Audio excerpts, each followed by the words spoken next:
Criminal psychology is not an invention of theorists who sit in the comfort of their studies. It was born from the painful necessity of courts and prisons, from the miseries of victims and the confessions of wrongdoers, from the constant difficulties judges face when they must weigh human testimony and discover truth amid lies, illusions, and ignorance. When the law is spoken of as a science, it is often meant in the narrow sense of statutes and codes, as if justice were nothing but the mechanical application of written paragraphs. Yet those who have worked in the courtrooms, who have questioned the accused, who have listened to the frightened witness or the hardened criminal, know very well that the law, if it does not look to the inner workings of the human mind, is blind and incomplete. To administer justice is to deal with men, and to deal with men, one must understand them in all their frailties and distortions. Thus arises criminal psychology, a manual knowledge that does not decorate the study of jurists, but supports the very foundation of their daily practice. It has been too long that law has been content with formal logic. The syllogism is an excellent servant, but a poor master when it comes to human affairs. The man on trial does not present himself as a well-ordered premise, and the facts seldom arrange themselves as neat conclusions. There are illusions of memory, deceptions of sense, impulses without motive, motives hidden behind masks, and the play of character and temperament that escapes the narrow light of logic. One who presides over justice and yet ignores these realities does not serve the law but betrays it. The law was created for living men and women, not for abstract categories. And living men and women bring with them their passions, their habits, their errors, and their delusions. To neglect psychology in judging crime is like a physician neglecting the pulse and looking only at the thermometer. It is not the case that judges and lawyers have never used psychology. They always have, though often without knowing it. When a magistrate distrusts a witness because of his shifting eyes, when a lawyer presses a trembling voice, when a judge observes the calmness of an accused person under difficult questioning, they are all using psychology, but they do so empirically, by instinct, sometimes rightly, sometimes wrongly. What is needed is order, system, the reduction of scattered observation into a body of principles so that the mistakes of one man are not repeated by another, so that the errors of instinct are corrected by experience, so that courts may rely upon something more solid than the caprice of the moment. To study criminal psychology is therefore not to bring something foreign into the law, but to make conscious what has long been unconscious, to give science to what has long been guesswork. The purpose of this manual is not to exhaust the vast field of human psychology. That is the task of philosophers and physicians, and they may quarrel among themselves about the ultimate nature of the soul. The jurist needs no such metaphysics. He requires only such knowledge as will enable him to judge correctly in his calling. He must know the errors that witnesses commonly fall into, the signs by which deception reveals itself, the peculiarities of criminals, the influence of age, sex, education, and nationality upon testimony, the tricks of memory, the laws of attention, the power of imagination. He must know how emotion may disturb observation, how fear exaggerates, how hatred distorts, how vanity invents. He must know that men do not see what lies before their eyes, but what they expect to see, that they do not recall what has happened, but what fits their prejudices, that they do not describe what is but what makes them important. In short, he must know men as they are in the dock, in the witness chair, in the lawyer's robe, and even on the judge's bench. Without this knowledge, the practice of law is but a groping in the dark. There are those who will say that psychology is too uncertain, too shifting a science, to be of use in court. It is true that men differ, that no two witnesses err in the same way, that motives are entangled, that characters are complex. But it is also true that there are regularities, that human nature has its laws, that error repeats itself with remarkable fidelity.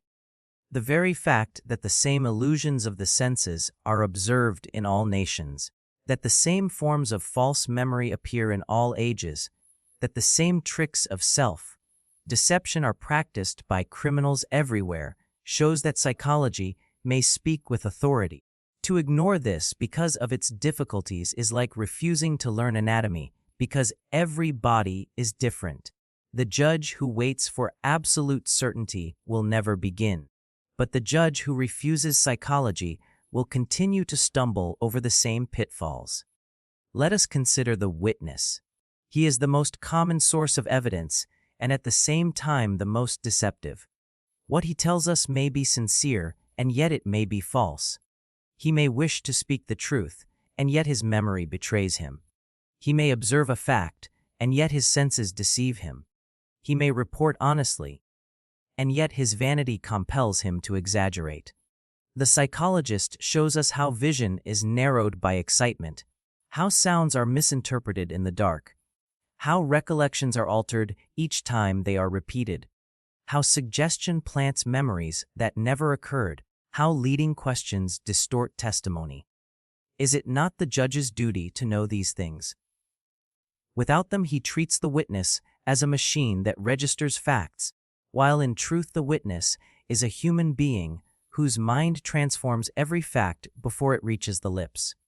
The law cannot remain ignorant of this, for upon it depends the liberty, sometimes the life, of the accused.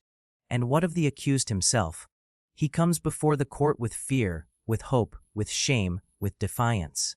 He may deny with every sign of sincerity and yet lie, or he may confess with apparent honesty and yet deceive. He may be silent not from guilt, but from terror, or he may speak freely not from innocence, but from cunning. Psychology alone can explain these contradictions. The judge who knows nothing of character may mistake stupidity for craft, dullness for insolence, shamelessness for courage. He may suppose that the accused who weeps is repentant, while in fact he weeps from self-pity. He may suppose that the accused who shows no emotion is hardened, while in fact he is merely numb. The psychologist teaches that there is no single sign of truth, no infallible mark of guilt, but only probabilities, tendencies, and patterns to be weighed with care. This knowledge is not superfluous, but indispensable. The same applies to the judge himself. He is not an impersonal instrument of the law, though he may wish to be. He is a man with his own habits of thought, his prejudices, his sympathies and antipathies. He may be too lenient to those who remind him of his youth, too harsh to those who offend his taste, too credulous when the witness speaks in his dialect, too skeptical when he despises the lawyer. To imagine that the judge is free from psychology is the greatest illusion of all. Therefore it is wise for him to know the sources of his own errors, to guard against his own prejudices, to understand the play of suggestion that may lead him astray. The study of criminal psychology is thus also a study of self-discipline for those who administer justice. Some will object that such matters belong more to doctors and alienists than to lawyers.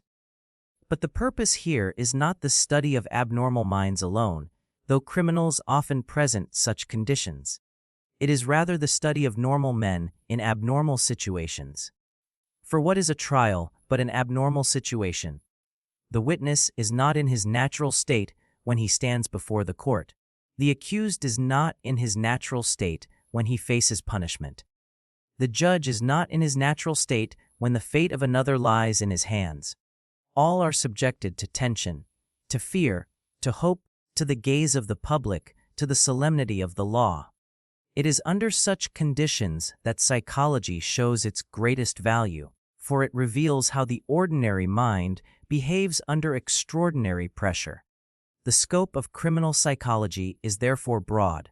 It includes the psychology of perception and memory, the psychology of emotion and volition, the psychology of deception and self-deception, the psychology of confession and denial, the psychology of judicial reasoning itself.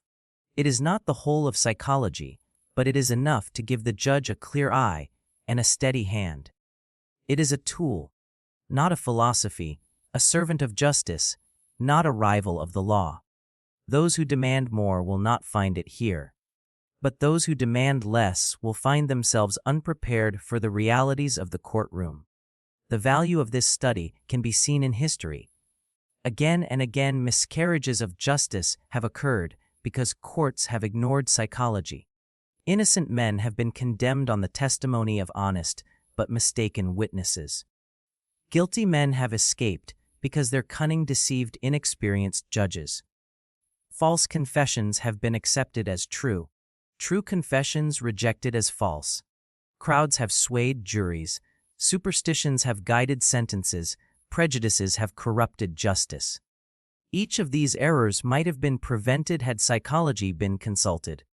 The purpose of this work is to prevent such tragedies in the future by arming those who judge with the knowledge that science affords.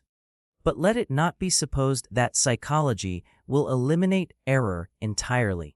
That is impossible, for men are fallible and justice is a human enterprise. What it can do is to diminish error, to make injustice less frequent, to guide the uncertain step of the judge upon firmer ground. It can show him where dangers lie, where illusions are likely, where deception most commonly succeeds. It can give him a standard by which to test his impressions, a corrective against his prejudices, a warning against his impulses. In this lies its practical worth. Thus the book that follows is offered as a manual, not as a system of philosophy. It collects what experience has shown to be useful. It arranges the observations of many into an order. It presents examples and cases. It draws upon the knowledge of psychologists, physicians, and jurists, but always with the eye fixed upon the practical needs of the court. Its aim is not to astonish with novelty, but to strengthen with certainty. It seeks to make the judge more cautious, the lawyer more discerning, the student more prepared. Above all, it seeks to serve justice by bringing light where there is often darkness. If this work helps the magistrate to detect a lie he might otherwise have believed, if it enables the lawyer to avoid a misleading question, if it teaches the student to respect the difficulties of testimony, if it saves even one innocent man from condemnation or brings one guilty man to just punishment, then it will have justified itself. The law is not perfect, but it may be made better, and it will be made better not by multiplying statutes, but by understanding men. That is the true foundation of criminal psychology. The foundation of all inquiry in criminal psychology must begin with the faculties of the human mind, which are at once the source of truth and the origin of error. The judge and the lawyer do not deal with abstract reason, but with men who see, remember, imagine, and are influenced by countless forces that play upon them unseen. To understand crime and justice, it is first necessary to understand how men perceive the world, how they retain what they have perceived, how they may be led to believe what never occurred, and how there will bends under the influence of suggestion. These are not matters for philosophers alone, but for every man who sits in judgment, for upon them rests the reliability of testimony and the interpretation of conduct. Perception, the gateway of the mind, is far from the passive reception of impressions it is often believed to be.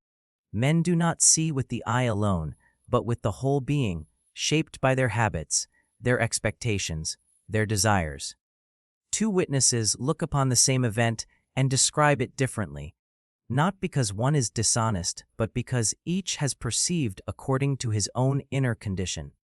The frightened man sees danger where the calm man sees nothing unusual. The child notices trifles that the adult overlooks. The soldier accustomed to arms hears the click of a revolver where another hears only a dull sound. In the courtroom, these differences are too often forgotten. The judge supposes that because the witness is honest he must be accurate, but honesty is no safeguard against error. To perceive is to select, to interpret, to distort. The law cannot neglect this. Memory, upon which so much depends, is no less treacherous. It is imagined that the mind is like a tablet on which impressions are engraved and from which they may be read at will. In truth, memory is a living process. It alters with time, it is colored by emotion, it is reshaped by repetition. A witness recalls not the event itself, but his last recollection of it, and each recall may introduce changes.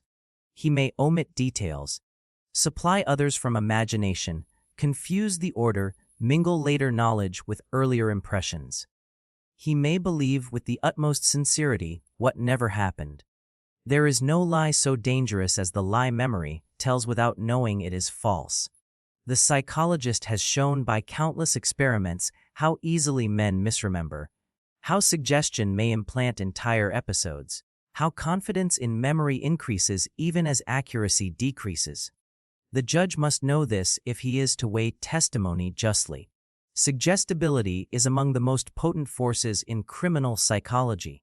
Men are not isolated beings who observe with detached reason. They are influenced by the words and gestures of others, by the authority of the judge, by the skill of the lawyer, by the opinion of the crowd. A leading question may shape the answer before it is spoken. The mere presence of authority may compel assent where doubt existed.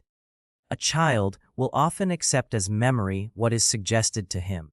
An ignorant man will repeat what he believes is expected. Even an intelligent witness may unconsciously adopt the version of events most frequently repeated in his presence. Suggestibility is not weakness alone but a universal condition of mind. It explains false confessions, mistaken identifications, sudden panics, the spread of rumors, the strange unanimity of witnesses who had no opportunity to agree. It is a danger that lurks in every trial.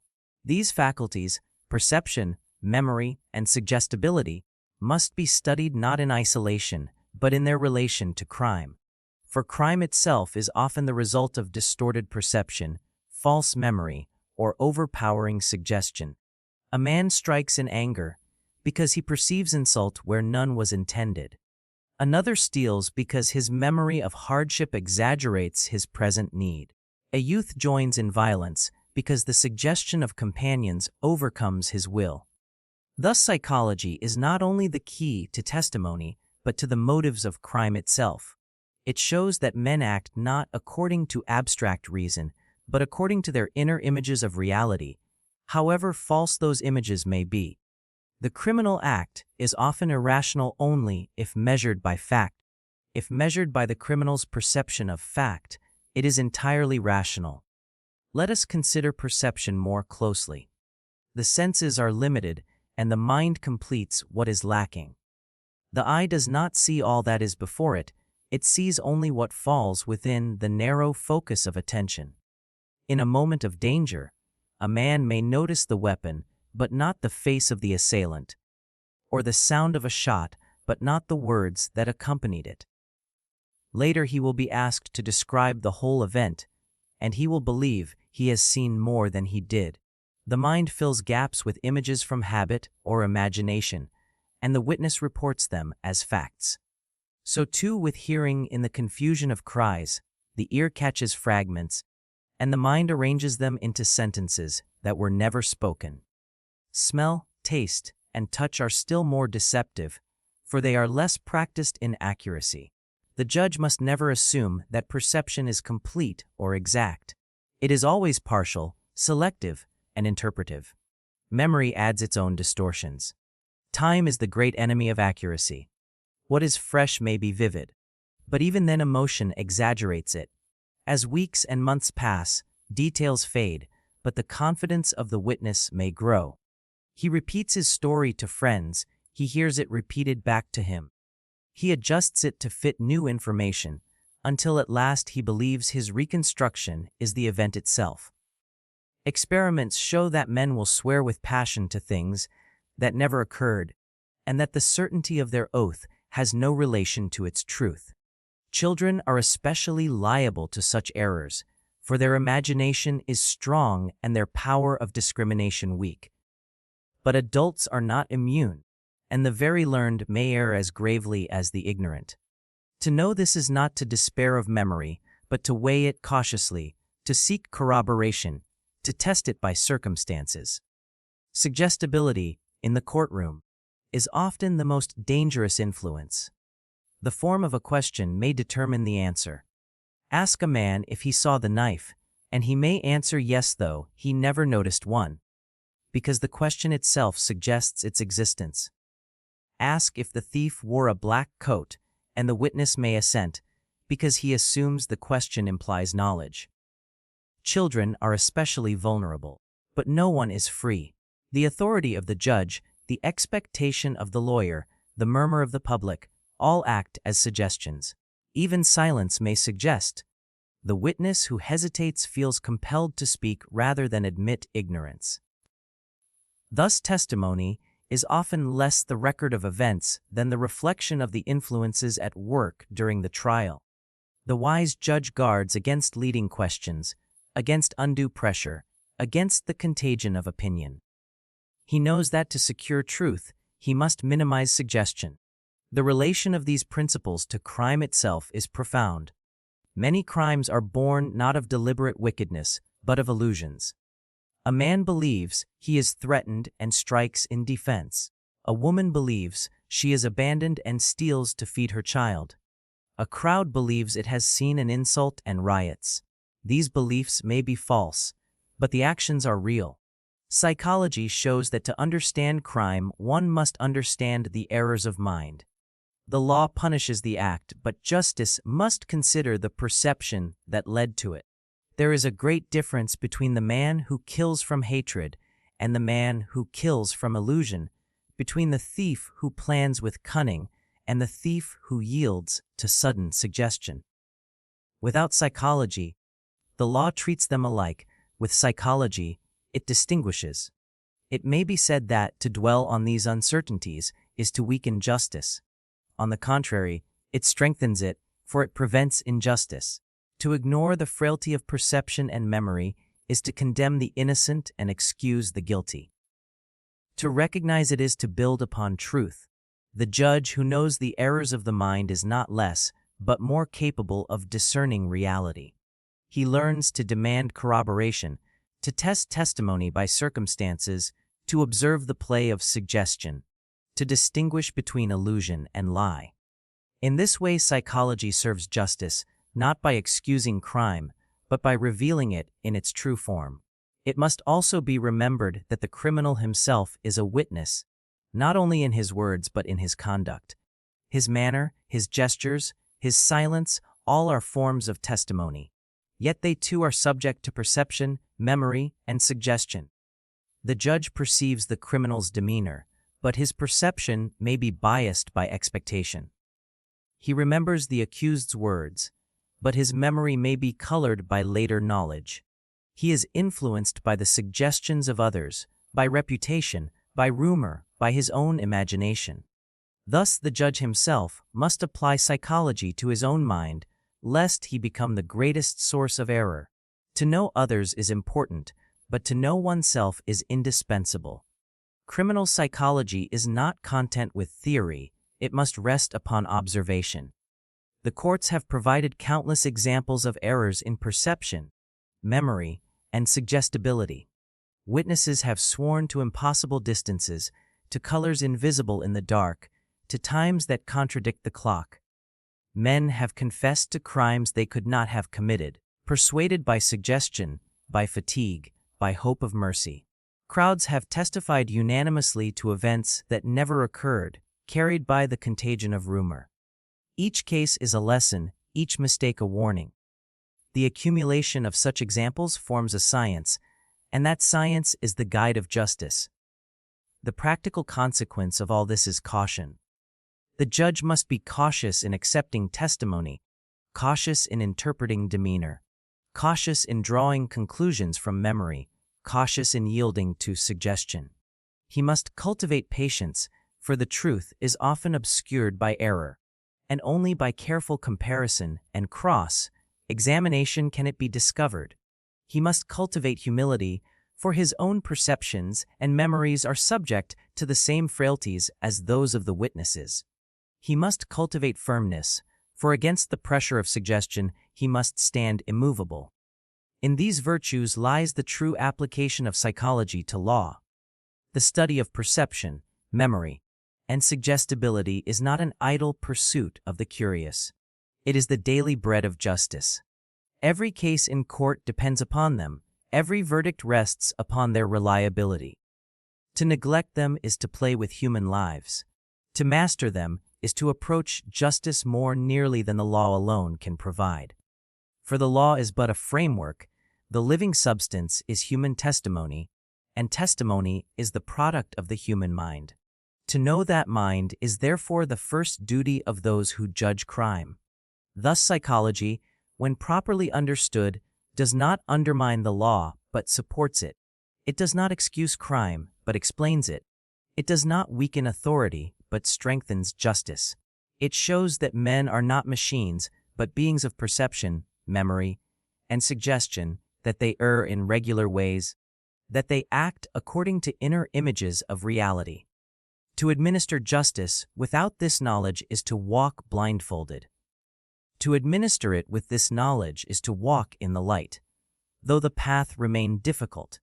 This is the true foundation of criminal psychology, and upon it the law must build if it would be not only legal, but just. The witness is at once the greatest reliance of the court and its most treacherous source of error. Upon his words may depend the fate of the accused, the confidence of society in justice, the peace of families, and sometimes the very life of a man. Yet the witness is a human being subject to all the limitations of perception, memory, imagination, and influence, so that his testimony is never a simple record of facts, but always a transformation of them. Those who believe that the witness reproduces the truth, as a mirror reproduces an image, are deluded. The witness is not a mirror but a living mind, and the mind does not reflect but interprets, selects, distorts, and invents. To understand the witness is therefore to recognize the ways in which truth may be lost, altered, or concealed in the process of human testimony. The first and most common error is that of observation. Men do not see all that is before their eyes, but only what falls within the narrow circle of their attention. The rest is blurred or unnoticed. If an event is sudden or alarming, attention fixes itself upon one striking feature, and all else is neglected. A man attacked in the street may notice the flash of the knife, but not the face of the assailant. A woman startled by a cry may hear the words but not see the speaker.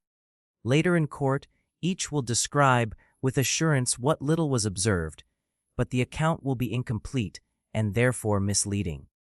Moreover, observation itself is never pure. It is colored by expectation and desire. One witness sees the accused because he expected to see him. Another sees a weapon because he feared one would appear. The eye is not a camera, but a servant of the mind, and the mind interprets before it records. Illusions of sense are another frequent source of error. Light and shadow deceive the eye, echoes distort sound. Distance changes size, and movement creates false impressions. Men have sworn that a figure was fleeing when in truth it was approaching, that a color was black when it was dark blue, that a blow was struck when it was only threatened. Such illusions are not the privilege of the ignorant. Even the educated and experienced fall victim to them, for they arise from the laws of sense perception itself.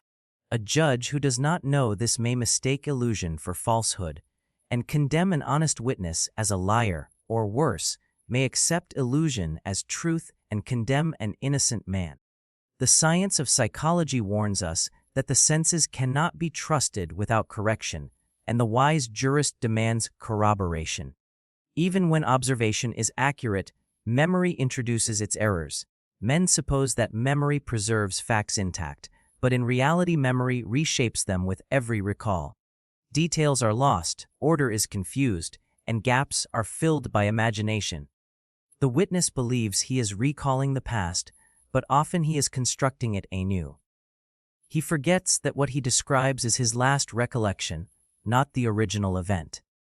Thus each retelling is a new creation, and the story grows further from truth while the witness grows more confident. It is common for a witness to assert most firmly those things he least certainly remembers, for confidence is born not of accuracy but of repetition. Experiments have shown that false memories may be implanted by suggestion, that entire episodes may be recalled which never occurred, that the mind may mistake imagination for recollection. In the courtroom, such errors are fatal unless the judge is aware of them. One must also consider the influence of emotion upon testimony. Fear narrows perception, anger exaggerates, hatred distorts, love conceals. A frightened witness may believe he saw more than he did, or less. An angry witness may interpret every gesture of the accused as hostile. A witness who loves the accused may forget what is damaging or invent excuses. Emotion does not merely color observation, it reshapes memory and even produces hallucination. Men in terror have seen weapons that were not there, have heard threats never spoken, have recalled blows never struck. These are not lies but the results of the mind under stress. The law must recognize them if it is to avoid injustice. The credibility of a witness cannot therefore be judged merely by his apparent sincerity. Sincerity is compatible with error, and confidence is no guarantee of truth. Many an honest man has sworn to what was false, not because he wished to deceive, but because he was himself deceived. The judge who takes sincerity as the measure of credibility is lost. Credibility must be tested by circumstances, by comparison with other evidence, by knowledge of the conditions of observation and memory, by understanding of the witness's character and situation. It is a task that requires not only logic but psychology. The role of imagination must also be considered. The witness who lacks a detail may supply it unconsciously from imagination, and later believe it was observed. A peasant accustomed to seeing black coats may imagine that the thief wore one, though in fact it was gray. A man who reads in the newspaper that the accused carried a revolver may later believe he saw it. Children especially confuse imagination with memory, but adults are not immune. The boundary between the two is not sharp, and the mind passes from one to the other without awareness. In this way, illusions are created and testimony corrupted. Another source of error is the influence of others. Testimony is seldom given in isolation. Before coming to court, the witness has spoken with neighbors, with friends, with police. He has heard rumors, read reports, seen the accused. All these influences shape his recollection. He may unconsciously adopt the version most frequently repeated in his presence. He may confuse what he himself saw with what others told him. He may even be persuaded by subtle suggestion to believe he witnessed what he did not. The unanimity of witnesses is therefore no proof of truth, it may be proof only of mutual influence. The wise judge inquires into the origin of agreement, not merely its extent. The manner of questioning exerts powerful influence. A leading question may plant an answer. If the lawyer asks, "Did you see the knife?" the witness may say yes, not because he saw it, but because the question suggests it. If asked, "Was the coat black?" he may assent, assuming the questioner knows. Children in particular will answer according to the form of the question, but adults too are subject. The authority of the court, the insistence of the lawyer, the expectations of the public all shape testimony. Many false convictions have arisen from nothing more than the form of questions. It is therefore essential that judges prevent leading questions, that they guard against the suggestive power of authority, that they recognize the weakness of human resistance to influence. Errors may also arise from the witness's personal character. Some men are habitually inattentive, others prone to exaggeration, others desirous of importance. Vanity leads many to add details in order to appear observant. Timidity leads others to withhold what they know. Prejudice may distort recollection in favor of or against the accused. Ignorance may prevent accurate description, as when a peasant confuses one kind of weapon with another. Even honesty itself may mislead, for the man who prides himself on truthfulness may be least aware of his own errors. The court must study the character of the witness if it would measure his credibility. Special difficulties arise with certain classes of witnesses. Children, though often sincere, are highly suggestible and confuse imagination with memory. The aged suffer from weakness of memory and are prone to repetition. The ignorant may misunderstand questions and give misleading answers. Experts may be biased by their own theories. Police officers may be influenced by their desire for conviction. Relatives of the accused may conceal or distort out of loyalty. Each class presents peculiar dangers, and the judge must be aware of them. False testimony may arise not only from error, but from deliberate falsehood. The liar must be distinguished from the mistaken witness, but this is not easy. Signs of lying, such as shifting eyes, hesitation, or overconfidence, are uncertain. The experienced liar may simulate sincerity, the honest man may appear confused. The judge who relies on outward signs alone will be deceived. Detection of falsehood requires careful comparison of testimony with facts, examination of motives, analysis of contradictions, and knowledge of human behavior. Psychology teaches that no single sign reveals a lie. It is the pattern that betrays it. Illusions of crowd testimony are particularly dangerous. When many witnesses see the same event together, they influence each other unconsciously. One exclaims he saw a weapon, and others believe they saw it too. One describes the assailant as tall, and soon all agree. The unanimity of crowds is therefore often the result of suggestion rather than truth. History provides many examples of crowds testifying to impossible events, swearing with passion to visions and miracles. The courtroom is not immune to this contagion. Judges must treat collective testimony with suspicion, seeking independent corroboration. One must not overlook the influence of time. As months pass, testimony grows less accurate, but the witness grows more confident. The story becomes fixed, rehearsed, polished. Contradictions are smoothed out, gaps filled, hesitations forgotten. The witness who hesitated at first now speaks with certainty. The judge may be deceived by this confidence unless he remembers that time corrupts memory while increasing assurance. Early statements are often more reliable than later ones, and the wise judge compares them carefully. It is also necessary to consider the influence of language. Many witnesses are unable to express accurately what they have seen. They use words loosely, they confuse terms, they exaggerate unconsciously. A peasant may call every long knife a sword, every firearm a pistol. A child may use words without clear meaning. The result is that the court may believe the witness more precise than he is.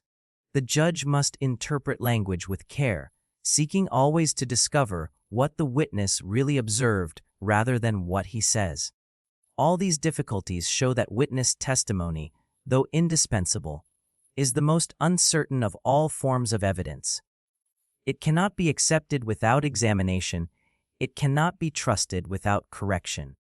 Yet without it the court would be blind, for most crimes occur in secret, and material evidence is seldom sufficient. The task of justice is therefore to use witness testimony while guarding against its errors. This requires knowledge of psychology, patience in questioning, caution in judgment.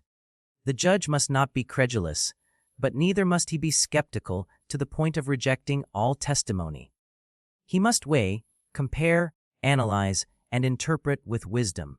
The witness, then, is both the greatest help and the greatest danger to justice. His words may illuminate the truth or obscure it, save the innocent or condemn them. To study him is the chief duty of criminal psychology. The purpose of this study is not to cast doubt upon all testimony, but to recognize its frailties, to distinguish between truth and error, to guard against delusion and suggestion, to test sincerity by knowledge of human nature. Only thus can the court approach justice with open eyes. The conclusion is clear. Witness testimony is not a simple mirror of reality, but a complex product of perception, memory, imagination, emotion, suggestion, character, and circumstance. It is subject to error at every stage, from observation to recollection to narration. It must be examined with caution, tested by corroboration, interpreted by psychology. Those who rely on it blindly betray justice. Those who understand it serve justice. This is the lesson of experience, the teaching of science, and the foundation of criminal psychology. The figure of the accused is central in every criminal trial. Upon him converges the attention of judge, lawyer, jury, and public, for it is his act which is to be judged, his fate that is to be decided. Yet he is not a passive object, but a living person who thinks, feels, hopes, fears, and struggles even while he stands in the dock. To understand him is therefore indispensable, for his demeanor, his words, his silences, his lies, and his confessions form a large part of the material from which justice must draw its conclusions. It is not enough to apply statutes mechanically. One must know the psychology of the accused if one wishes to discern truth amidst the many masks which men wear when threatened by punishment. The accused comes before the court already influenced by powerful emotions. He fears disgrace, loss of liberty, perhaps even death. He may also feel hatred toward his accusers, contempt for the law, shame before his family, or stubborn pride. These emotions manifest themselves in ways that can easily mislead the observer. Some appear calm and indifferent, and this is interpreted as hardness or guilt, while in truth it may be the numbness of despair. Others break into tears, and this is taken as repentance, though often it is self-pity. Still others show anger and defiance, which may be courage or merely temper. The judge who does not understand the variety of emotional expression is in constant danger of error. It is common to suppose that the guilty always betray themselves by certain signs, and that the innocent are distinguished by frankness. Experience contradicts this. Many guilty men show no fear, either because they are reckless or because they have trained themselves to conceal. Many innocent men appear confused and timid, not from guilt, but from terror at being suspected. There are criminals who confess with apparent candor, not because they repent, but because they hope for leniency, or because they wish to shield accomplices, or because they are wary of resistance. There are also innocent men who deny with hesitation, not because they lie, but because they cannot find words. No sign, whether of speech or gesture, is infallible. Only psychology, supported by careful comparison of circumstances, can guide judgment. The motives of crime are as various as human character. Hunger, greed, lust, hatred, revenge, vanity, fear, ambition, and countless combinations of these drive men to criminal acts. Yet each motive has its psychological form, and to understand the accused one must understand his motive. The thief who steals bread to feed his children is not the same as the thief who steals to gamble. The murderer who kills in jealousy is not the same as the murderer who kills for profit. Each leaves different traces in demeanor, in testimony, in confession. Psychology teaches us that motives are often mixed, that men deceive themselves about them, that they invent noble pretexts for base acts, and that they act from impulses which they cannot explain even to themselves. The judge must penetrate beneath the surface to discover what truly moved the accused. A peculiar phenomenon is the psychology of lying in the accused. To lie under accusation is natural, for the instinct of self-preservation urges denial. But the manner of lying varies. Some lie clumsily, contradicting themselves, inventing details, showing fear.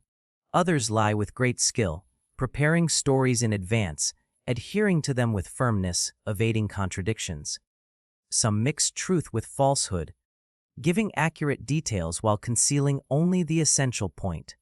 Others rely on silence, hoping that nothing can be proved. The judge who seeks a single mark of lying will fail. Psychology shows that lies are detected not by one sign, but by the accumulation of improbabilities, by the contrast between demeanor and circumstance, by the failure of the story to fit the known facts. Yet even here caution is necessary, for an honest man may contradict himself out of confusion, and a liar may tell his story smoothly. To accuse a man of lying requires not suspicion but proof. Confession, often regarded as the queen of evidence, must also be judged with psychology. Men confess for many reasons besides guilt. Some confess falsely to protect another, to satisfy vanity, to gain notoriety, or to end the torment of questioning. Others confess under the pressure of fatigue, hunger, or suggestion, repeating what the examiner has implied. Still others confess to crimes they did not commit because of delusions, or because they mistake dreams for reality. Even when the confession is genuine, it may be incomplete, exaggerating some parts, concealing others. The judge who accepts confession without scrutiny is deceived. Psychology demands that every confession be tested by facts, by internal coherence, by comparison with evidence. Only when it is consistent and supported can it be trusted. The behavior of the accused in court is influenced by his personality. Some are simple and unsophisticated. They speak freely, even to their own harm. Others are cunning and evasive, measuring every word. Some are timid and overawed, scarcely able to answer. Others are bold, even insolent, challenging the court. These differences spring from character as much as from guilt or innocence. A hardened criminal may show calmness because he is accustomed to danger. An inexperienced youth may tremble though innocent. The judge must distinguish between natural temperament and the effect of guilt, between the boldness of character and the boldness of crime. Without psychology, he will misinterpret. There is also the phenomenon of self-deception in the accused. Many criminals persuade themselves that they are less guilty than they are. They shift blame to others, minimize their acts, invent excuses. They may even come to believe these excuses sincerely. A thief may tell himself he only borrowed, a murderer that he acted in defense, a swindler that he merely used his wits. This self-deception appears in their testimony and must be recognized. It is not always conscious lying, but a psychological necessity by which the mind protects itself from the full weight of guilt. To distinguish between deliberate falsehood and unconscious self-deception is one of the most delicate tasks of the judge. The social background of the accused also influences his psychology. The peasant, the worker, the educated professional, the foreigner, all bring with them habits of thought, ways of expression, attitudes toward authority. A peasant may appear stubborn when he is merely shy. A foreigner may appear evasive because he does not understand the language. An educated man may argue cleverly, not from innocence but from training. Each must be judged according to his type, not according to a single standard. The law must be equal, but psychology shows that men are not. Special attention must be given to the psychology of repeat offenders. The man who has often stood before the court develops a special demeanor. He learns the methods of questioning. He adapts his story to what he believes the judge wishes to hear. He conceals emotion. He may appear calm and honest while lying, or indifferent while guilty. The inexperienced accused is often betrayed by confusion, but the habitual criminal is not. To detect him requires knowledge of the tricks of criminals, of the ways in which they simulate sincerity. Without this knowledge, the judge is easily deceived. One must also consider the influence of imprisonment upon the accused. Long detention before trial produces despair, resignation, or cunning. Some become apathetic, answering without interest. Others become irritable, resenting every question. Some adapt themselves, cultivating politeness and humility in the hope of leniency. The effect varies with character, but it always influences testimony. What the accused says after months of prison may not be the same as what he would have said at once. Psychology warns us to take account of these conditions. The mental states of offenders also require study. Some crimes are committed under the influence of intoxication, of passion, of sudden impulse. Others are the result of long planning. The demeanor of the accused will reflect this. The man who killed in sudden rage may appear confused, remorseful, even incredulous at his own act. The man who plotted murder coldly may appear calm, logical, even proud. Between these extremes lie many variations. There are crimes of negligence, crimes of weakness, crimes of calculation. Each has its psychological mark. The judge must know them if he is to understand the accused. It is also important to recognize that not all criminals are abnormal.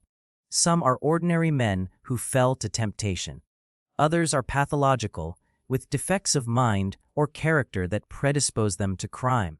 The born swindler, the habitual thief, the sadistic murderer. These present types that recur. To know these types is to be prepared for them. Yet one must not exaggerate. Not every accused belongs to a type. Many are individuals without precedent. Psychology serves justice by revealing patterns, but it must never blind us to the uniqueness of each case. The silence of the accused is often misunderstood. Silence may be interpreted as guilt, but it may also be the result of advice, of fear, of confusion. Some remain silent because they believe nothing they say will help. Others because they hope the evidence is weak. Others because they mistrust their own ability to speak.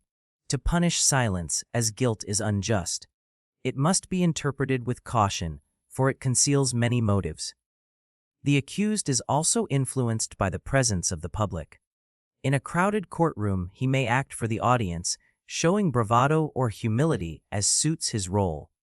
He may attempt to win sympathy by gestures, by looks, by tones. He may seek to impress the jury, to arouse pity, to defy authority. All this is theater, but it must be recognized as such. The judge must look beneath the performance to the man himself. Otherwise, he will be deceived by acting.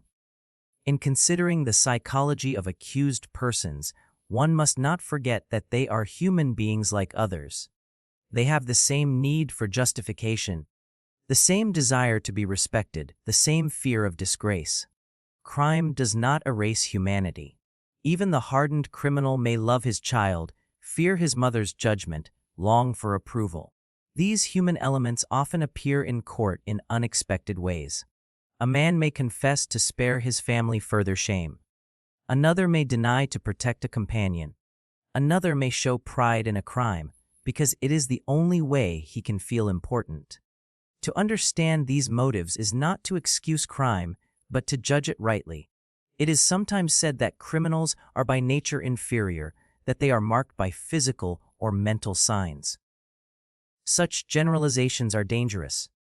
While certain tendencies may be observed, there is no single mark of the criminal. Many offenders are indistinguishable from respectable men. Some are even above average in intelligence. Others are dull, but so are many who never offend. Psychology rejects the belief in a criminal type that can be recognized at a glance. Each case must be studied individually. The psychology of the accused is therefore a field of constant vigilance. It warns us that guilt and innocence are not written on the face, that lies and truths are not distinguished by single signs, that confession is not always genuine, that silence is not always culpable. It teaches that motives are complex, that self-deception is common, that demeanor is influenced by character, by imprisonment, by the presence of others. It calls for caution, for patience, for knowledge of human nature. Without it, the judge is at the mercy of appearances. With it, he has a guide, imperfect but indispensable, to the hidden workings of the accused's mind. Thus, the study of the psychology of accused persons is not an ornament of jurisprudence, but its necessity. It protects justice from error, it guards against deception, it reveals the true nature of crime. It shows that behind every act is a man, behind every man a mind, and that to judge the act one must know the mind. This is the contribution of psychology to law, and without it no judgment can be complete. The act of questioning is the most delicate and at the same time the most decisive instrument in the hands of judges and lawyers. Testimony, confession, defense, all are shaped by it, and the outcome of trials depends less upon what is known in itself than upon how it is elicited. Yet interrogation is not a mere technical procedure. It is a psychological event in which one mind seeks to influence another, and in which truth may be revealed, concealed, distorted, or even created by the manner of the questioner. To master interrogation is therefore to understand the laws of the human mind as it responds to inquiry under pressure. The judge, when he questions, holds in his hand great power. His authority impresses the witness, his gestures influence, his tones suggest. A word too sharp may terrify and silence, a word too soft may relax and confuse, a glance may intimidate, an emphasis may mislead. It is not enough for him to know the statutes, he must know men. If he proceeds mechanically, asking without observing, commanding without understanding, he will receive answers that are useless or false. If he knows how the mind reacts to stress, to suggestion, to repetition, to silence, he can obtain from the witness or the accused the truest possible account of fact. The law commands him to discover truth. Psychology teaches him how. The lawyer, in turn, uses questioning not to discover truth, but to defend or attack. His aim is not impartial, but partisan. He seeks to strengthen his case, to weaken that of the opponent. Yet he too is bound by the same laws of psychology, and his success depends upon them. The advocate who does not understand how to frame questions, how to lead or to withhold, how to appeal to vanity or to fear, how to sow doubt or to inspire confidence, is powerless. The greatest masters of the bar have always been psychologists, whether they knew it or not. They triumphed not merely by knowledge of the code, but by knowledge of the mind. The accused, the witness, the juryman, all are influenced by the manner of interrogation. The form of a question often determines its answer. Ask, "Did you see the knife?" and the witness may answer yes, though uncertain, because the question suggests its existence. Ask, "Was the coat black?" and he may assent because he thinks the lawyer knows. Ask, "How many men were there?" and he assumes there were men, though he did not notice. In this way suggestion insinuates itself unnoticed, and the testimony that results is not a record of perception, but a product of the questioner's words. It is one of the greatest dangers of interrogation, and only knowledge of psychology can guard against it. There is also the danger of intimidation. Many witnesses are timid. The solemnity of the court, the authority of the judge, the hostility of lawyers, the gaze of the public, all confuse them. They answer hastily to be rid of questioning, they agree to what they do not know, they contradict themselves out of fear. The accused, even when innocent, is more easily terrified, for his liberty is at stake. Under intimidation men will admit what is false, deny what is true, remain silent when they ought to speak, or speak when silence would serve them better. Justice requires that interrogation be conducted firmly, but without oppression, searching yet not crushing. To terrify is to corrupt testimony, to encourage without suggestion is to obtain truth. Another psychological element is fatigue. Long questioning wearies the mind, confuses recollection, weakens resistance. The tired witness ceases to discriminate, he repeats what is suggested, he contradicts himself. The tired accused may confess to anything in order to end the torment. Interrogation must therefore be limited, with pauses, with consideration for the weakness of human endurance. Otherwise it ceases to be a search for truth and becomes an instrument of error. The confession obtained from exhaustion is worth less than silence. Repetition also exerts influence. When a witness is asked the same question again and again, he begins to doubt his own memory. He thinks that if the judge repeats, he must expect a different answer. He changes it accordingly, not from dishonesty but from suggestibility.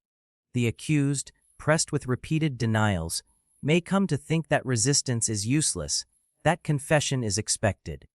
Thus repetition, unless carefully controlled, produces falsity.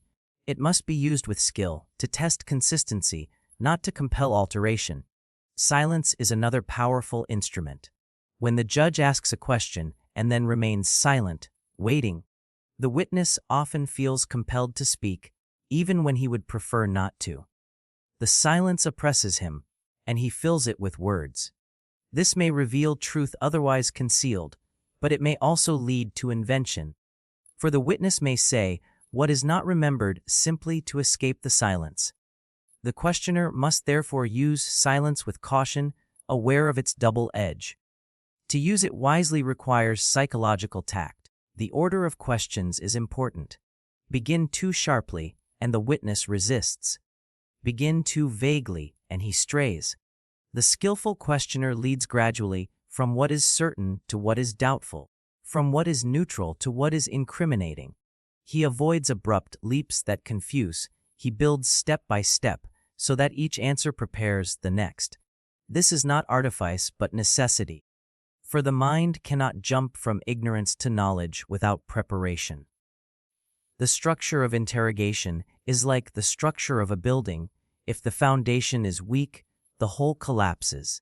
The personality of the judge influences interrogation more than statutes do. The calm, patient judge encourages frankness. The irritable judge provokes concealment. The just judge inspires respect. The biased judge arouses defiance. The mere tone of voice may alter an answer. The manner of sitting may give confidence or fear. Men respond not to words alone, but to the whole presence of authority. To forget this is to believe that justice is a matter of code, when in truth it is a matter of men dealing with men. The law can never eliminate the human factor. It can only instruct it. Lawyers too must guard their influence.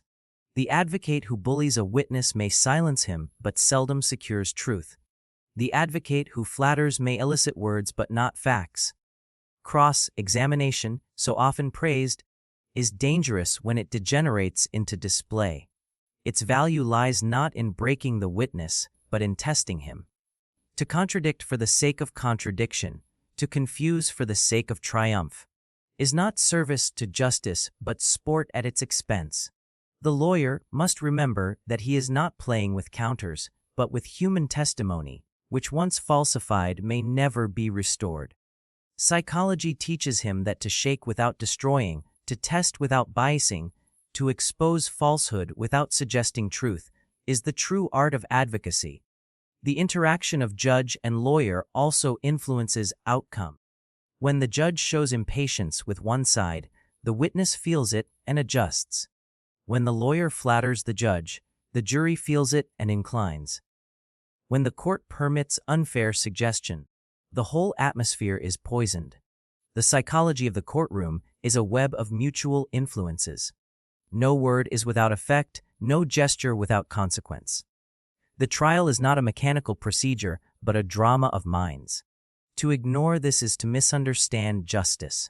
It is sometimes asked whether interrogation should aim to surprise. Some hold that sudden questions reveal truth, catching the liar unprepared. Others hold that surprise confuses the honest as well as the guilty. Psychology supports both views, for it depends upon character. The cunning liar may indeed be caught by surprise, but the timid honest man may also falter. The questioner must judge which he faces. Surprise is a weapon, but like all weapons it wounds friend as well as foe.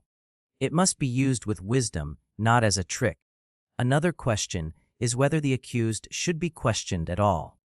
Some argue that his defense should rest upon counsel, that interrogation is oppressive, but experience shows that silence conceals as much as it protects, and that interrogation, when justly conducted, may reveal truth beneficial to all. The danger lies not in questioning itself, but in its abuse. The accused must not be compelled to incriminate himself, but he may be invited to explain, to account, to answer. The line between compulsion and inquiry is delicate, and psychology is required to draw it. The judge must know when silence is stubbornness and when it is prudence, when speech is voluntary and when it is forced. False confessions, as has been said, are the greatest danger of interrogation. They arise not only from intimidation or fatigue, but from the suggestive power of questions. When the examiner implies details, the accused may repeat them until he believes them his own recollection. When the examiner praises confession, the accused may yield to gain favor. When he threatens, the accused may yield to escape fear. These confessions, though false, may appear sincere, for the accused repeats them as if convinced. Only careful comparison with facts, only knowledge of psychological mechanisms can reveal their falsity. To accept confession blindly is the gravest of judicial errors. The psychology of interrogation is also influenced by cultural and social differences. A foreigner may misinterpret the formality of court, may answer as he thinks polite rather than as he knows. A peasant may fear authority and agree to whatever is suggested. An educated man may resist too cleverly, turning questions back upon the examiner. Each requires different handling. The one must be reassured, the other restrained, the third challenged. The judge who questions all alike is unjust without intending it. The presence of the jury adds another complication. Witnesses, accused, lawyers, all act differently when watched by laymen. They dramatize, exaggerate, conceal. The lawyer plays to the jury as much as to the judge. The accused may posture for sympathy. Even the judge may unconsciously adapt his manner. The psychology of interrogation in jury trials is therefore more complex, for each question and answer has a double audience: the court of law and the court of opinion. The wise judge prevents theatricality, reminding all that justice is not spectacle but inquiry. Finally, interrogation must be guided by the principle of respect. However guilty, however contemptible, the accused is a human being with rights. However confused, however ignorant, the witness is a human being with dignity. To treat them as mere instruments is to degrade justice. The judge and lawyer who remember this will question firmly, but without insult, search without oppression, correct without contempt. Respect inspires truth more than scorn, confidence more than fear. It is the true psychology of interrogation. In conclusion, the act of questioning is not a neutral exchange of words, but a psychological encounter that determines the course of justice. It is shaped by authority, by suggestion, by intimidation, by fatigue, by silence, by order, by personality, by culture, by audience. It demands knowledge of the laws of the mind as much as of the laws of the state. The judge and lawyer who understand this wield interrogation as a tool of truth. Those who ignore it wield it as a weapon of error. In the one case, justice is served; in the other, it is betrayed. To bring psychology into the courtroom is therefore not to adorn the law, but to preserve it, to ensure that questioning illuminates rather than obscures, and that the verdict of men is as close to truth as human frailty permits. Among the many difficulties of criminal procedure are those peculiar psychological phenomena which lie outside the ordinary limits of perception and memory, yet which constantly intrude upon the courtroom. Dreams, hallucinations, superstitions, the contagion of the crowd, sudden outbursts of emotion, strange delusions, and oddities of conduct. All these appear in trials with surprising frequency. They confuse judges, they mislead juries, they embolden false witnesses, they entangle lawyers, and they sometimes decide verdicts. To ignore them is to leave the administration of justice at the mercy of accidents. To study them is to protect truth against error. Dreams have always played a curious role in the law. In former ages they were admitted as revelations of guilt, as prophecies of crime, as evidence of supernatural intervention. Even today, they intrude in subtler forms. A witness may swear that he remembers something clearly, yet upon examination it is found to be a dream confused with reality. A victim may accuse upon the strength of a dream, believing it to be recollection. Accused persons themselves sometimes relate dreams as if they were confessions, confusing fantasy with fact. The psychological explanation is simple: the dream, especially when vivid and repeated, stamps itself upon memory with such force that the boundary between dream and waking experience dissolves. Ignorant or excitable persons are particularly liable to this confusion, but it is not unknown among the educated. The judge who does not suspect it may condemn on evidence that never existed outside a dream. Hallucinations, though less common, are still more dangerous. A hallucination is a perception without an object. The mind creates what the senses do not receive. The witness swears he saw a figure in the dark alley, yet none was there. The victim is convinced he heard a voice threatening him, though no word was spoken. Hallucinations may be visual, auditory, tactile. They may arise from illness, from intoxication, from fatigue, from terror, from mental disorder. They have led men to accuse the innocent, to confess falsely, to act violently. The difficulty for the court is that the hallucinated person is absolutely convinced of the reality of his perception. He is no liar, he is deceived by his own mind. The judge must therefore consider the conditions under which the perception arose. Was the witness fatigued, ill, terrified, intoxicated? Was the situation one that favored illusion? Without such inquiry, the court may mistake hallucination for truth. Superstition also exerts a subtle but profound influence upon trials.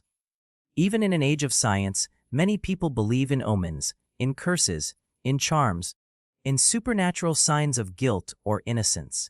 Such beliefs shape testimony and conduct. A peasant may declare he saw the accused's guilt written in his face because he believes evil is visible. A mother may swear to her son's innocence because a charm protected him. An accused may confess because he believes he is pursued by divine punishment. Whole communities may be swayed by rumors of supernatural signs.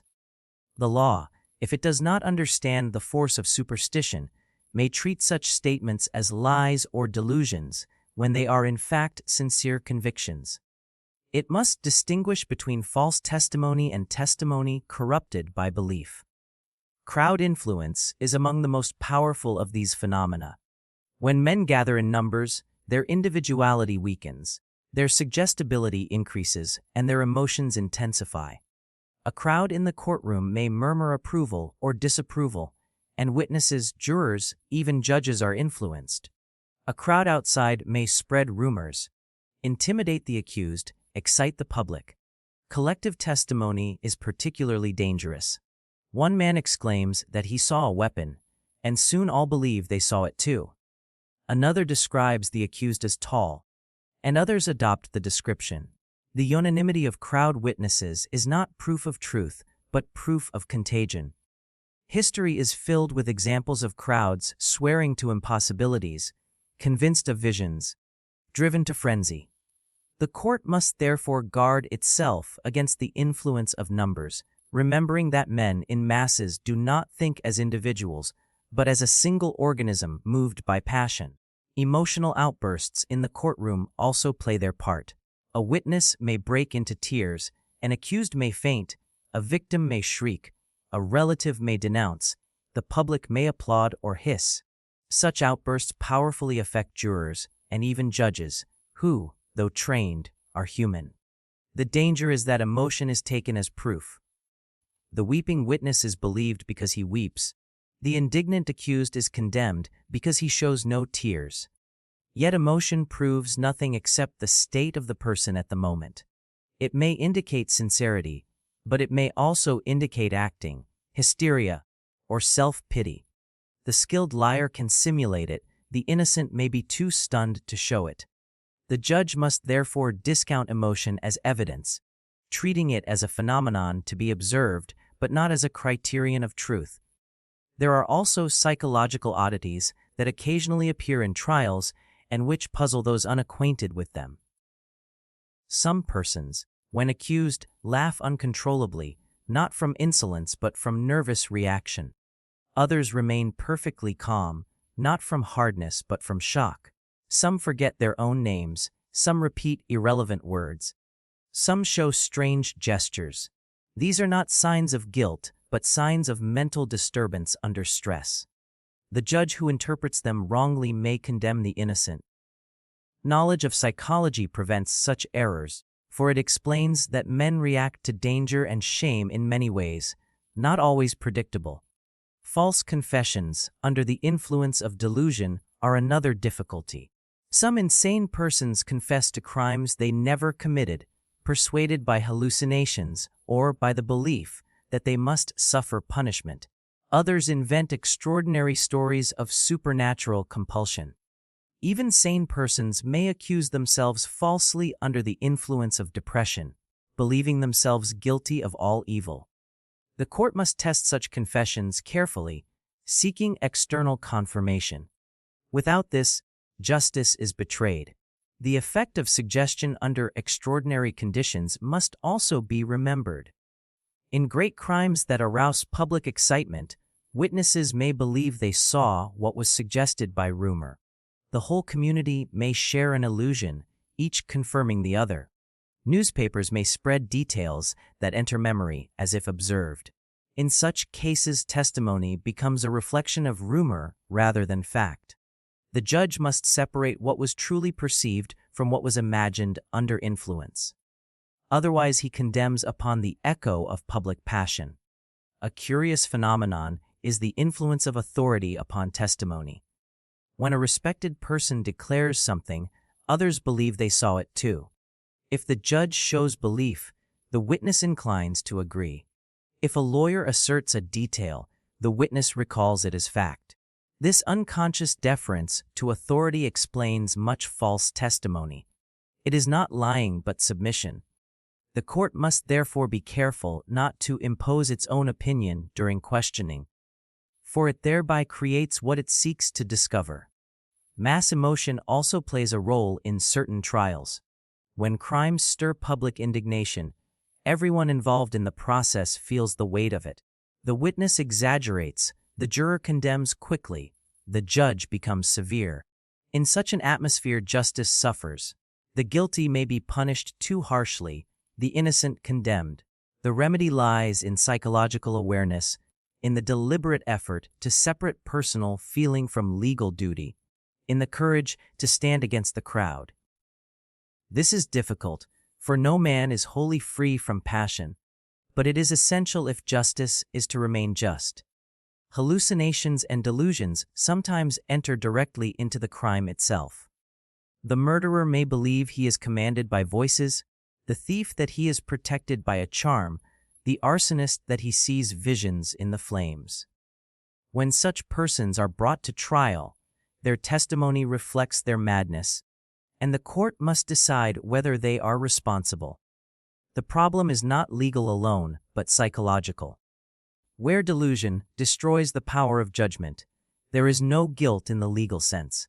Where delusion coexists with cunning, responsibility remains. To distinguish requires knowledge of the forms of mental disease, but also knowledge of how they appear in testimony.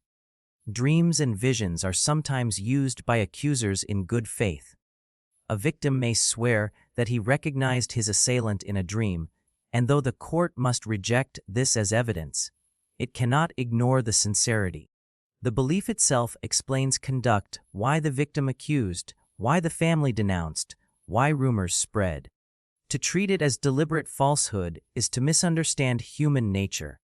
The wise judge sees it as psychological fact, though not legal proof. Superstition has even influenced judges and jurors. There are cases where verdicts were swayed by omens, by the belief that the accused's look betrayed him, by the conviction that innocence shines from the face.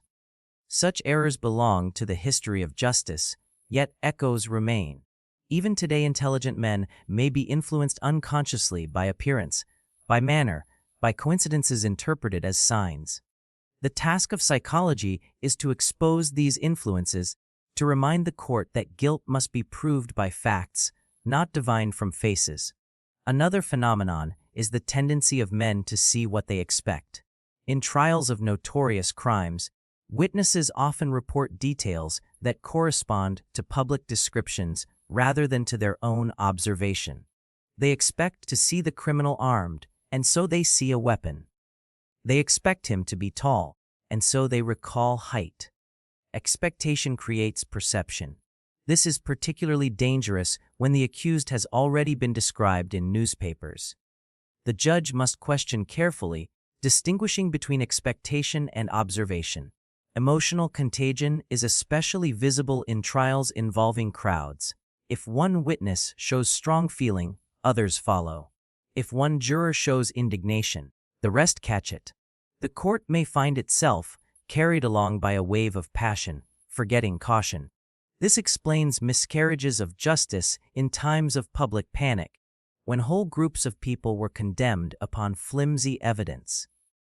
The safeguard lies in awareness, in the deliberate cooling of passion, in the reminder that justice must stand against contagion. The influence of unusual psychological states upon testimony must also be considered.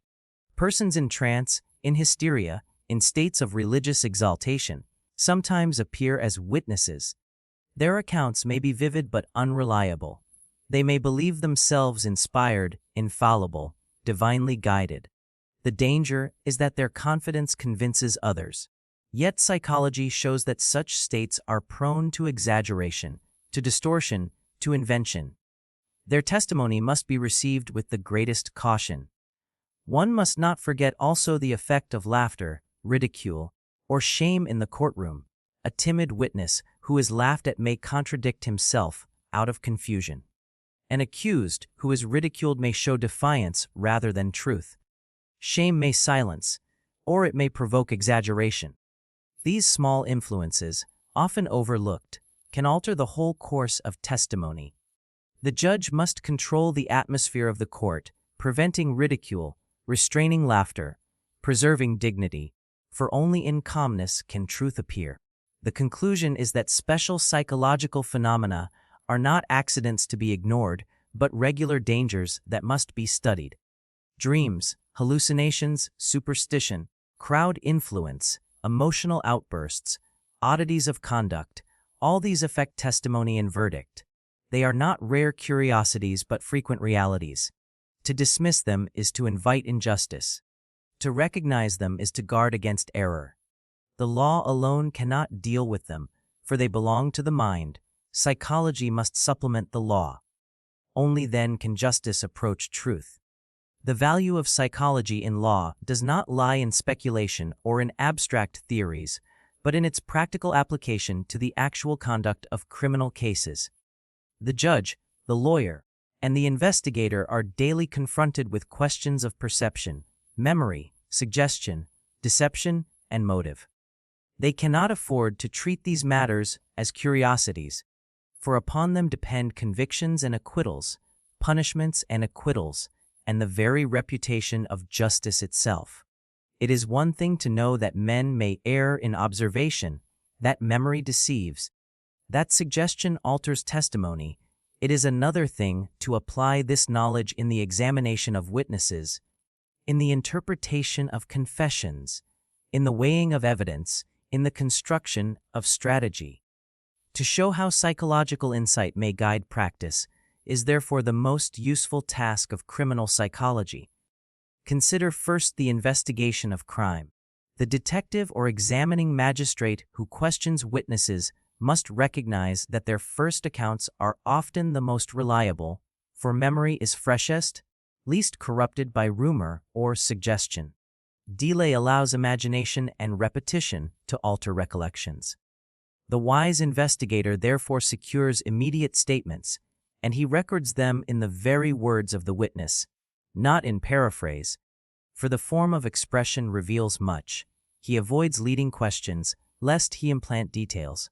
He encourages free narration, but he tests it by later careful inquiry.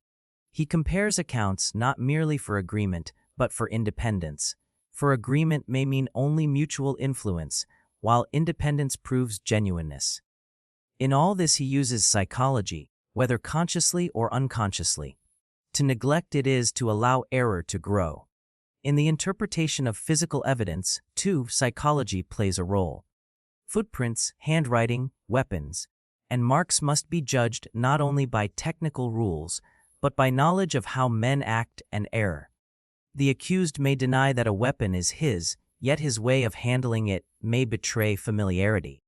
A forgery may be detected not only by expert comparison, but by observing how the accused speaks of it, whether with the detachment of ignorance or the anxiety of invention. Psychological insight supplements technical skill. The mere expert may prove similarity, the psychologist perceives intention. In the analysis of confessions, psychological application is indispensable. The investigator must ask is the confession consistent with known facts? Does it contain details that could not have been suggested? Does it show the spontaneity of recollection or the stiffness of invention? Was it given under fatigue, hunger, fear, or pressure?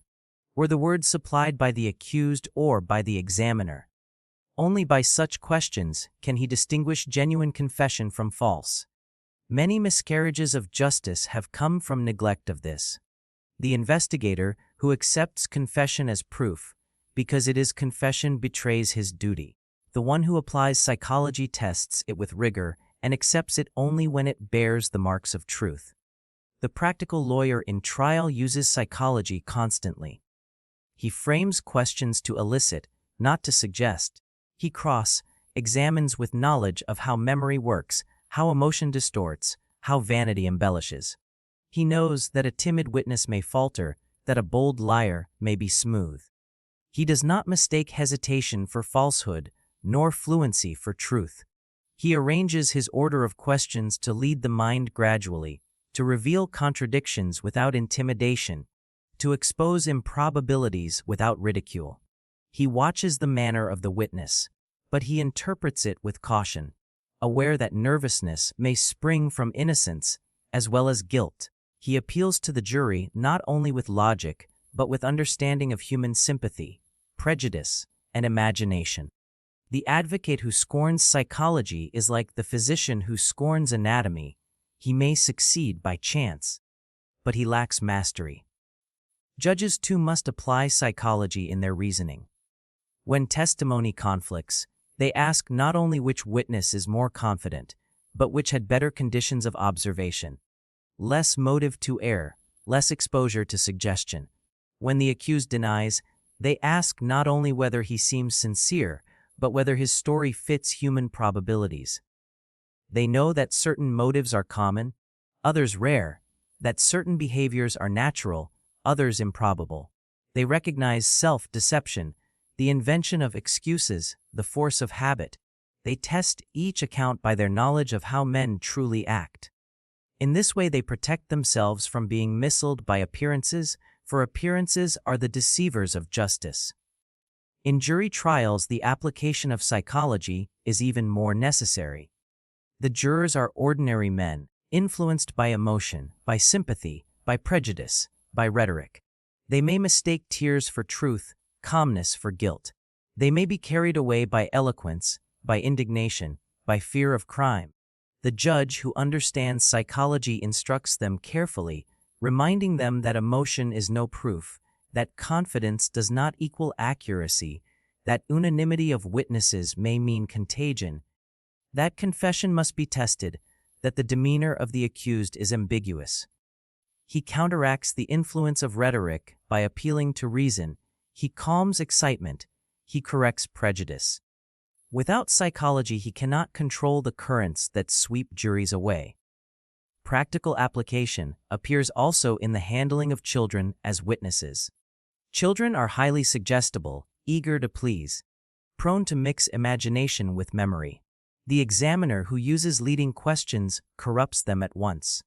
The wise examiner allows them to narrate in their own words, asks simple, neutral questions, avoids repetition, and distinguishes between what they say spontaneously and what they repeat after suggestion.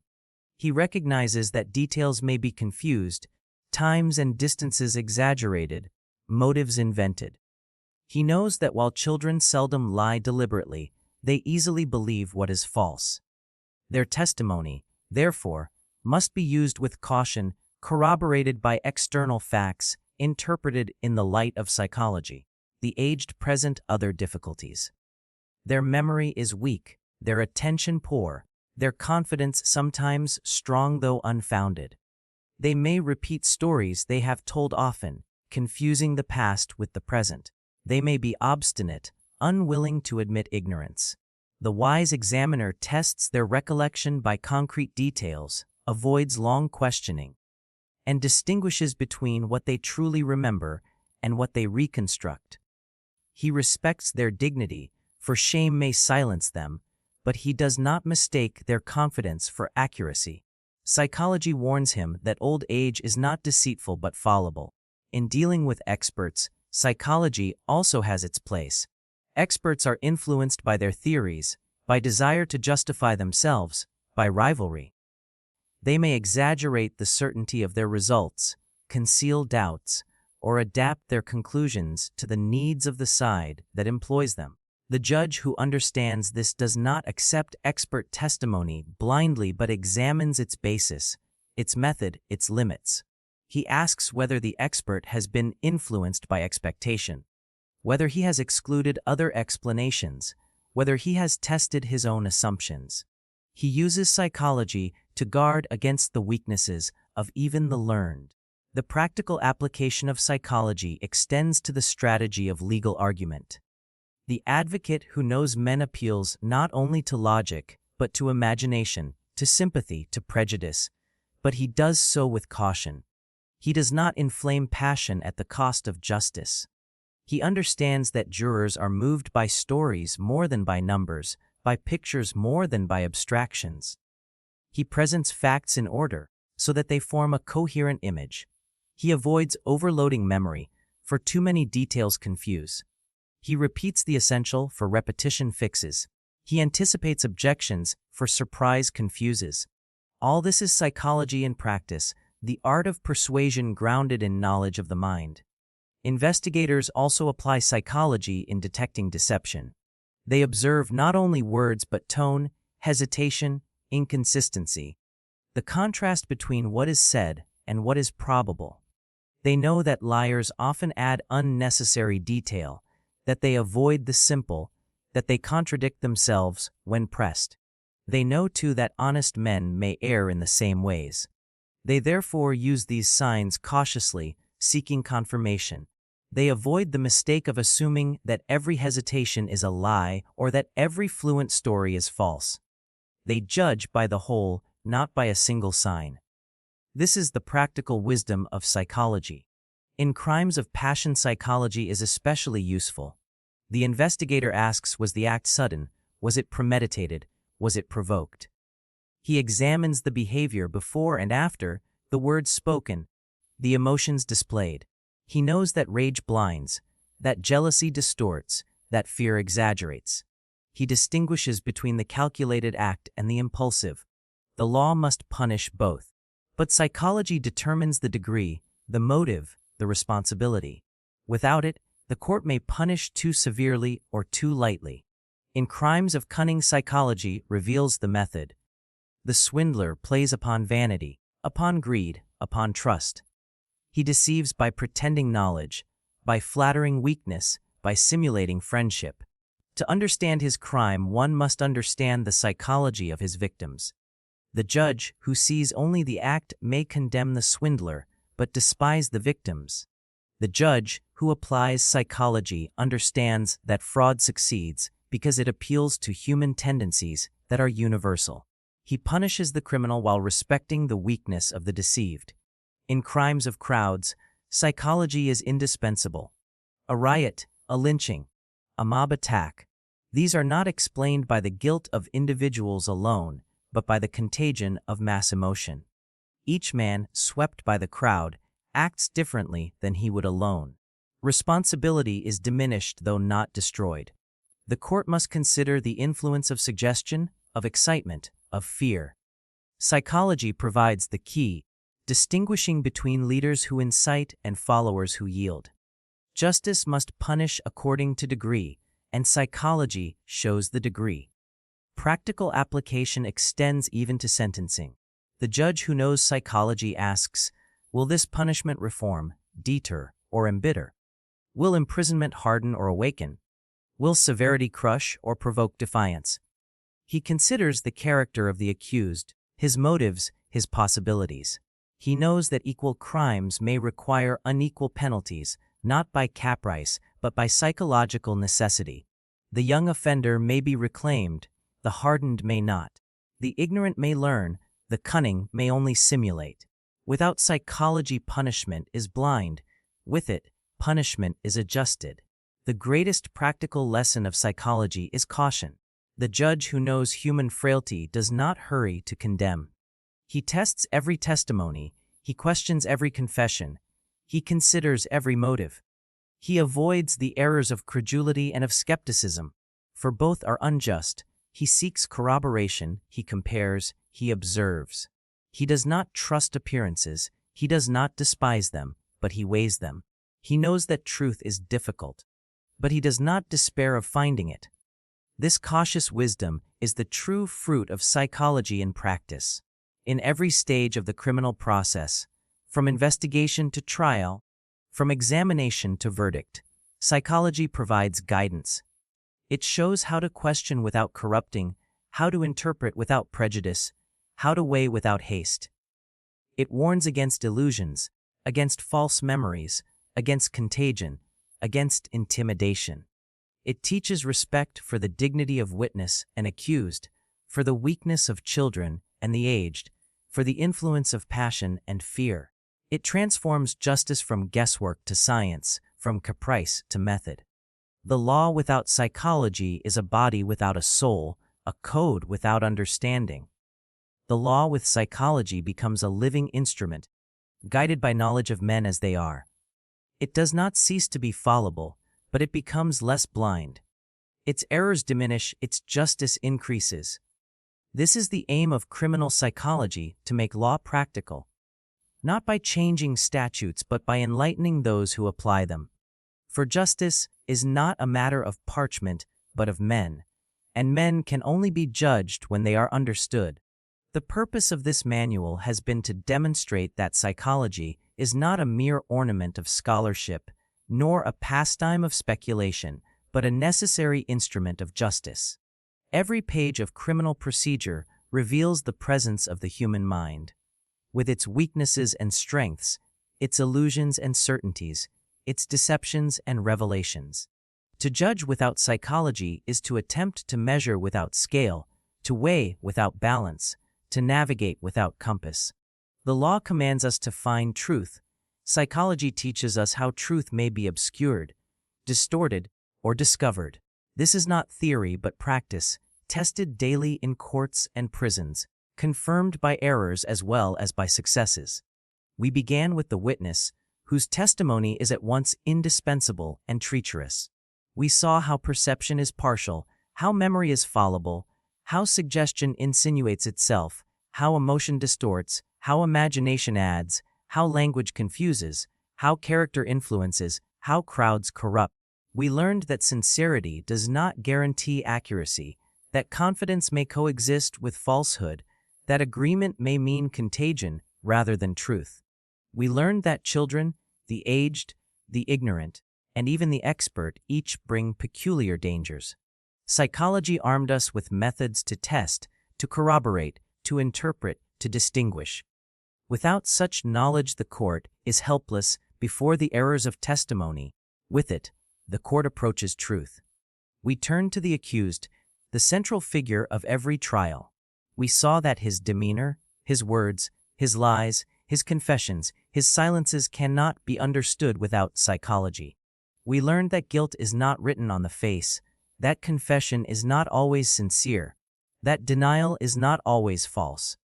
We saw how motives are complex, how self-deception protects the mind, how character shapes behavior, how imprisonment influences testimony, how repeat offenders adapt, how even silence may mean many things. Psychology revealed the humanity of the accused, his fears, his hopes, his pretenses, his realities. It taught us to judge not by appearance but by knowledge, not by prejudice but by understanding, We examined the role of judges and lawyers, the art of interrogation, the dangers of suggestion, intimidation, fatigue, repetition, silence, order.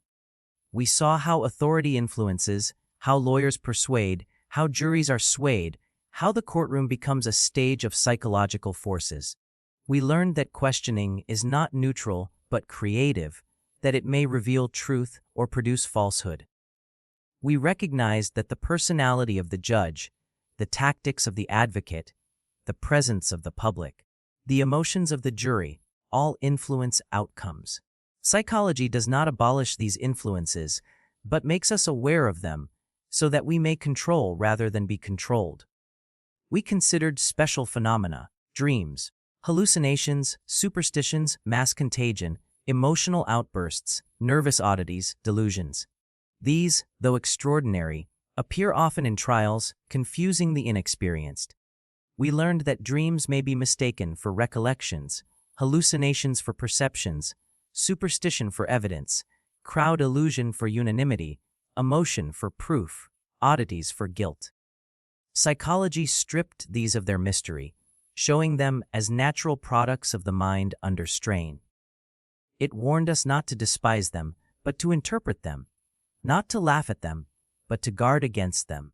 It revealed that the extraordinary is but the ordinary intensified, and that law must be prepared for it. We applied psychology to practice, to investigation, to interrogation, to analysis of confessions, to examination of children, to handling of experts, to the persuasion of juries, to the detection of deception, to the understanding of passion and cunning, to the evaluation of crowd crimes, to the adjustment of punishment. We saw that psychology makes the judge cautious, the lawyer skillful, the investigator discerning, the jury more reasonable. It does not abolish error, but it diminishes it. It does not guarantee justice, but it increases its likelihood. This is its practical value. The future of forensic psychology lies in deeper study, in more systematic application, in greater recognition by the law. Already science has shown that memory is not a storehouse, but a reconstruction, that perception is not passive but active, that suggestion influences all, that emotions distort. Experiments confirm what experience has long known. The day will come when courts will employ psychological experts not only for insanity, but for testimony, for interrogation, for the weighing of evidence. The day will come when judges will be trained not only in codes, but in psychology, when lawyers will study not only statutes, but the mind, when jurors will be instructed not only in law, but in the frailties of perception and memory. This is not to turn law into psychology, but to make law more just by recognizing the humanity of those it judges. There are those who fear that psychology will weaken justice by excusing crime. They mistake its purpose. Psychology does not excuse, it explains. It does not absolve guilt, but reveals its nature. It distinguishes between the crime of calculation and the crime of illusion, between the lie of cunning and the lie of self-deception, between the silence of prudence and the silence of terror. The law punishes the act, psychology shows how the act arose. Both are necessary, for justice without knowledge is blind, and knowledge without justice is powerless. Together they approach truth. There are those who dismiss psychology as uncertain. It is true that men differ, that motives are complex, that signs are ambiguous. But uncertainty does not mean uselessness. Medicine, too, is uncertain, yet it saves lives. Astronomy was uncertain, yet it guided ships. Psychology, though imperfect, provides rules, tendencies, probabilities, warnings. It tells us where error is likely, where testimony is dangerous, where caution is needed. This is not certainty but guidance, and guidance is better than blindness. There are those who say that instinct suffices, that judges and lawyers already use psychology without study. It is true they use it, but often wrongly. Instinct is a poor guide when lives are at stake. The history of justice is filled with miscarriages born of instinct, innocent men condemned on confident testimony, guilty men acquitted because they wept, false confessions accepted, crowd illusions believed. Science exists to correct instinct, to transform scattered observation into tested rule. The judge who relies on instinct alone repeats the errors of his predecessors. The judge who studies psychology learns from them. The future will demand more, not less, psychology.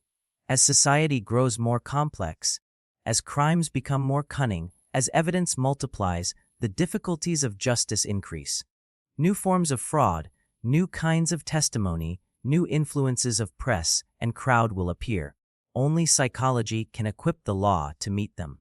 Already we see how newspapers spread details that corrupt memory, how photographs influence identification, how public opinion intimidates witnesses, how scientific experts dazzle juries. Each of these requires psychological understanding. The law that ignores it will fall further behind reality. The law that embraces it will remain equal to its task.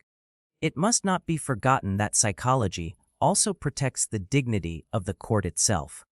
A judge who errs because he does not know the mind is ridiculed, his authority diminished, his verdicts doubted. A court that condemns on illusions, on false memories, on superstitions, becomes despised. Justice must not only be done, but must appear to be done. Psychology strengthens both truth and appearance by showing that judgments are not arbitrary, but grounded in knowledge of man. It gives confidence to the public, not by promising infallibility, but by showing vigilance against error. The reflections that close this work are therefore simple. Justice is the highest duty of the state. To fulfill it requires more than codes and procedures, it requires knowledge of the human mind. Criminal psychology offers this knowledge. It teaches caution, patience, humility, firmness. It prevents the errors of credulity and of skepticism, of harshness and of weakness. It shows that men are not machines but beings subject to illusions and passions. It brings law closer to life, closer to truth. If this manual has served to awaken interest, to suggest methods, to arm judges and lawyers against error, it has fulfilled its purpose. It does not claim to be complete, for the study of the mind is endless, and new discoveries will come. It does not claim to eliminate error, for justice is human, and human it will remain. But it claims to help, to diminish injustice, to illuminate darkness, to protect the innocent, to reveal the guilty, to make law more just. That is enough. The final word must be of responsibility. The judge who condemns without knowing psychology condemns blindly. The lawyer who persuades without knowing psychology persuades falsely. The investigator who questions without knowing psychology questions corruptly. Each bears responsibility not only to the law but to the truth. The study of psychology is not an option for them. It is a duty. The fate of men, the honor of justice, the peace of society depend upon it. Thus we end where we began, with the recognition that the law deals with men, and that to deal with men, one must understand them. Criminal psychology is not separate from law, but part of it. It is not an intruder, but a servant. It does not weaken authority, but strengthens it. It does not excuse crime, but explains it. It does not abolish responsibility, but clarifies it. It is the necessary companion of justice, without which justice is blind, with which justice sees more clearly. This is the conclusion and the reflection with which the manual ends.